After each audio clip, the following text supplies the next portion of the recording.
ادب پہلا کرینہ ہے محبت کے کرینوں میں۔ وہ ایک ہومیوپیتھک ڈاکٹر تھے۔ اکثر ایسا ہوتا کہ وہ نسخے پر ڈسپنسر کے لیے لکھتے کہ اس مریض سے پیسے نہیں لینے، اور جب کبھی مریض پوچھتا کہ ڈاکٹر صاحب آپ نے پیسے کیوں نہیں لیے، تو وہ کہتے کہ مجھے شرم آتی ہے کہ جس کا نام صدیق ہو، عمر ہو، عثمان ہو، علی ہو یا خدیجہ، عائشہ اور فاطمہ ہو تو میں اس سے پیسے لوں۔ ساری عمر انہوں نے خلفائے راشدین، امہات المومنین اور بنات رسول صلی اللہ علیہ وسلم کے ہم نام لوگوں سے پیسے نہ لیے۔ یہ ان کی محبت اور ادب کا عجیب انداز تھا۔ امام احمد بن حنبل نہر پر وضو فرما رہے تھے کہ ان کا شاگرد بھی وضو کرنے آن پہنچا، لیکن فوراً ہی اٹھ کھڑا ہوا اور امام صاحب سے آگے جا کر بیٹھ گیا۔ پوچھنے پر کہا کہ دل میں خیال آیا کہ میری طرف سے پانی بہہ کر آپ کی طرف آ رہا ہے، مجھے شرم آئی کہ استاد میرے مستعمل پانی سے وضو کرے۔ صحابی رضی اللہ عنہ سے رسول اللہ صلی اللہ علیہ وسلم نے پوچھا کہ آپ بڑے ہیں یا میں؟ عمر پوچھنا مقصود تھا۔ صحابی نے کہا یا رسول اللہ صلی اللہ علیہ وسلم، بڑے تو آپ ہی ہیں، البتہ عمر میری زیادہ ہے۔ مجدد الف ثانی رات کو سوتے ہوئے یہ احتیاط بھی کرتے کہ پاؤں استاد کے گھر کی طرف نہ ہوں، اور بیت الخلاء جاتے ہوئے یہ احتیاط کرتے کہ جس قلم سے لکھ رہا ہوں اس کی کوئی سیاہی ہاتھ پر لگی نہ رہ جائے۔ ادب کے یہ انداز اسلامی تہذیب کا ترا امتیاز رہا ہے، اور یہ کوئی برِ صغیر کے ساتھ ہی خاص نہ تھا، بلکہ جہاں جہاں بھی اسلام گیا اس کی تعلیمات کے زیر اثر ایسی ہی تہذیب پیدا ہوئی جس میں بڑوں کے ادب کو خاص اہمیت حاصل تھی، کیونکہ رسول اللہ صلی اللہ علیہ وسلم کا یہ ارشاد سب کو یاد تھا کہ جو بڑوں کا ادب نہیں کرتا اور چھوٹوں سے پیار نہیں کرتا وہ ہم میں سے نہیں۔ ابھی زیادہ زمانہ نہیں گزرا کہ لوگ ماں باپ کے برابر بیٹھنا، ان کے آگے چلنا اور ان سے اونچا بولنا برا سمجھتے تھے، اور ان کے حکم پر عمل کرنا اپنے لیے فخر جانتے تھے۔ اس کے صدقے اللہ انہیں نوازتا بھی تھا۔ اسلامی معاشروں میں یہ بات مشہور تھی کہ جو یہ چاہتا ہے کہ اللہ اس کے رزق میں اضافہ کرے وہ والدین کے ادب کا حق ادا کرے، اور جو یہ چاہتا ہے کہ اللہ اس کے علم میں اضافہ کرے وہ استاد کا ادب کرے۔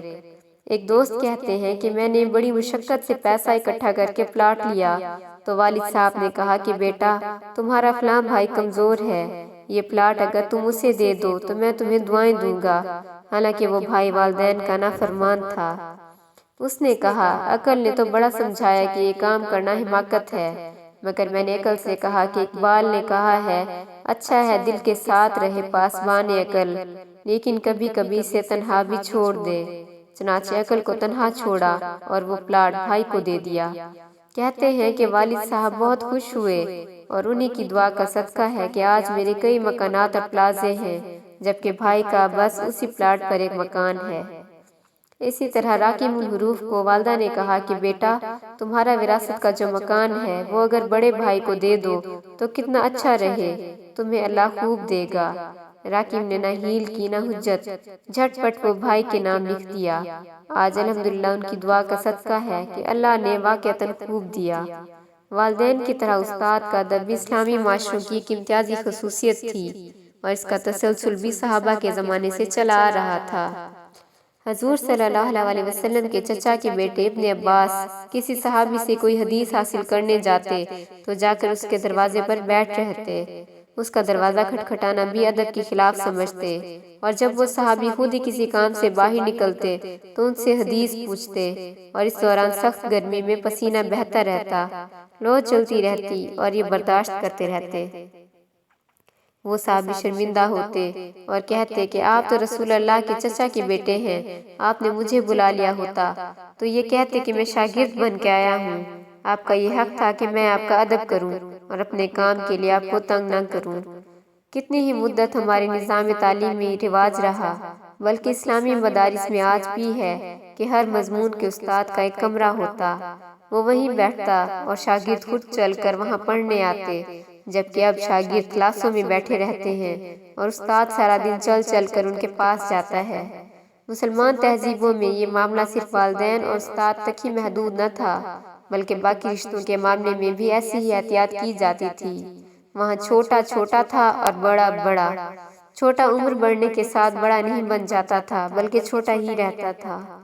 ابن عمر جا رہے تھے کہ ایک بدو کو دیکھا، سواری سے اترے، بڑے ادب سے پیش آئے اور اس کو بہت سا ہدیہ دیا۔ کسی نے کہا کہ یہ بدو ہے، تھوڑے پہ راضی ہو جاتا، لیکن آپ نے اسے اتنا عطا کر دیا۔ فرمایا کہ میرے والد صاحب کے پاس آیا کرتا تھا تو مجھے شرم آئی کہ میں اس کا احترام نہ کروں۔ اسلامی تہذیب کمزور ہوئی تو بہت سی باتوں کی طرح حفظ مراتب کی یہ قدر بھی اپنی اہمیت کھو بیٹھی۔ اب برابری کا ڈھنڈورا پیٹا گیا اور بچے ماں باپ کے برابر کھڑے ہو گئے اور شاگرد استاد کے برابر، جس سے وہ ساری خرابیاں در آئیں جو مغربی تہذیب میں موجود ہیں۔ اسلام اس مساوات کا ہرگز قائل نہیں کہ جس میں ابو بکر اور ابو جہل برابر ہو جائیں۔ اسلام کا یہ کہنا ہے کہ لاکھ زمانہ بدلے مگر ابو بکر رہے گا اور ابو جہل۔ اسی طرح استاد رہے گا اور شاگرد، والد رہے گا اور بیٹا۔ سب کا اپنا اپنا مقام اور اپنی اپنی جگہ ہے۔ ان کو ان کے مقام پر رکھنا اور اس کے لحاظ سے ادب و احترام دینا ہی تہذیب کا حسن ہے۔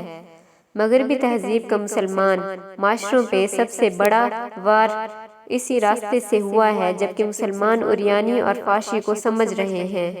عریانی اور فحاشی کا بڑا ہونا سب کو سمجھ آتا ہے، اس لیے اس کے خلاف عمل کرنا آسان ہے، جبکہ حفظ مراتب اور محبت کے آداب کی اہمیت کا سمجھ آنا مشکل ہے۔ اس لیے یہ قدر تیزی سے روح بزوال ہے اور معاشرے کی توڑ پھوڑ بھی اسی تیزی سے جاری ہے۔ فی زمانہ اس بات کی اشد ضرورت ہے کہ ہم اس قدر کی اہمیت اجاگر کریں، حفظ مراتب کا خیال رکھیں، بڑے کو بڑا سمجھیں اور چھوٹے کو چھوٹا، اور انہیں ان کے مقام کے لحاظ سے ان کا حق دیں۔ یہ بات ازبر ہونا از حد اہم ہے کہ جس محبت سے ادب خارج ہو جائے وہ محبت بس ایک دعویٰ تو ہے، حقیقت نہیں۔ ہر رشتے کی محبت ایک خاص ادب اور آداب چاہتی ہے، ان آداب کا پورا کرنا ہی محبت کا حق ادا کرنا ہے۔ دنیا میں دو قسم کے لوگ ہوتے ہیں، ایک تو اللہ کی رسول کی بات کو اس لیے مانتے ہیں کہ ان کی سمجھ میں آ گئی ہے اور قرین عقل ہے، اور دوسری قسم ان لوگوں کی ہے جو اللہ کی، رسول کی، والدین کی، استاد کی بات محض اس لیے مان لیتے ہیں کہ بس ان کا کہنا ہی کافی ہے۔ ہماری نظر میں دوسری قسم کے لوگ نہ صرف اس دنیا میں بلکہ آخرت میں بھی آگے بڑھنے والے ہیں۔ آخرت میں اس لیے کہ انہوں نے اپنی عظمت کی نفی کی، اور دنیا میں اس لیے کہ جن کی مان کر انہوں نے عمل کیا وہ بھلا پھر ان کو کہاں گرنے دیں گے۔ اگر خود سہارا نہ بن سکے تو ان کی دعائیں سہارا بنیں گی، اور دعا یقیناً سب سے بڑا سہارا ہے کہ جہاں سب سہارے ساتھ چھوڑ جاتے ہیں وہاں کسی کی دی ہوئی دعا آگے بڑھ کر تھام لیتی ہے۔